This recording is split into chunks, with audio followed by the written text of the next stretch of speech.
Sure. So I actually really wanted to be a sex therapist for a very long time.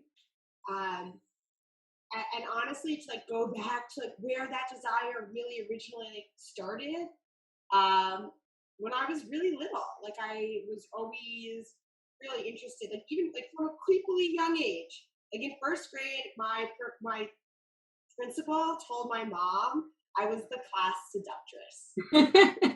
And like this, like, and my mom was like so appalled that like that she would say that, but she wasn't wrong. Like I was really fascinated with boys already. I was like boy crazy, um, and like I guess it was because like I was watching TV and stuff, and for some reason I was aware of the fact that like if boys liked me, they would do things for me, and that there was this whole like power dynamic. And I was like 6, and then I went to my aunt brought me to a drag party, like a drag queen party when I was 6.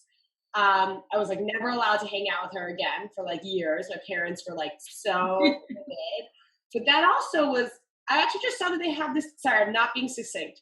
They have a drag queens read to toddlers now. I Really? saw this like funny like drag queen reading days at like the public library, and it like kind of makes sense. Like little kid, like drag queens are essentially princesses, right? Like they're like I can see it. white and so I was like immediately amazed by these people. And when you're 6, you also can ask questions in this really authentic way that gets harder and harder to do as you get older, which is really unfortunate. Which is just like, wait, are you a girl or a boy? I'm like super confused.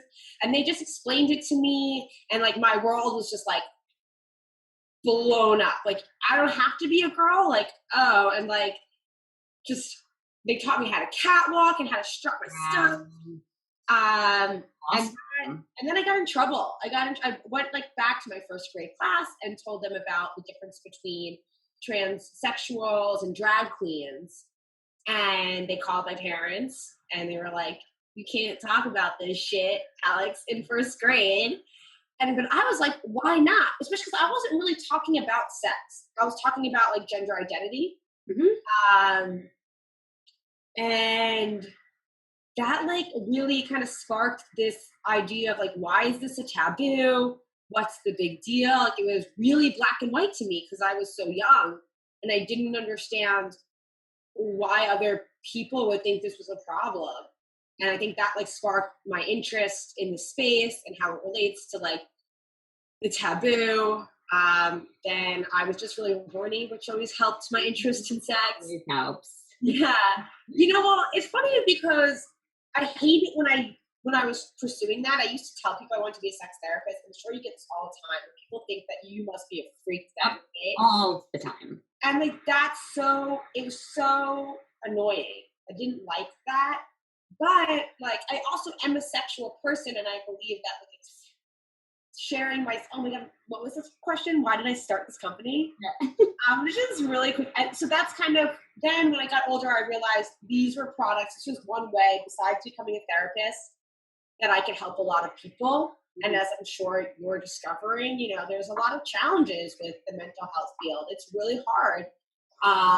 And so like I had taken a break. I was going to go back and get my PhD. I got my master's at Columbia, and I was like, I'm just going to get out there and work at a real company for a second and see what if I like it. And I loved it. I was like, this is great. I feel like I'm doing so much more. While academia was like so slow. Like you're much smarter because you have a blog and like you're trying to get out there already, which is like not what I was trying to do.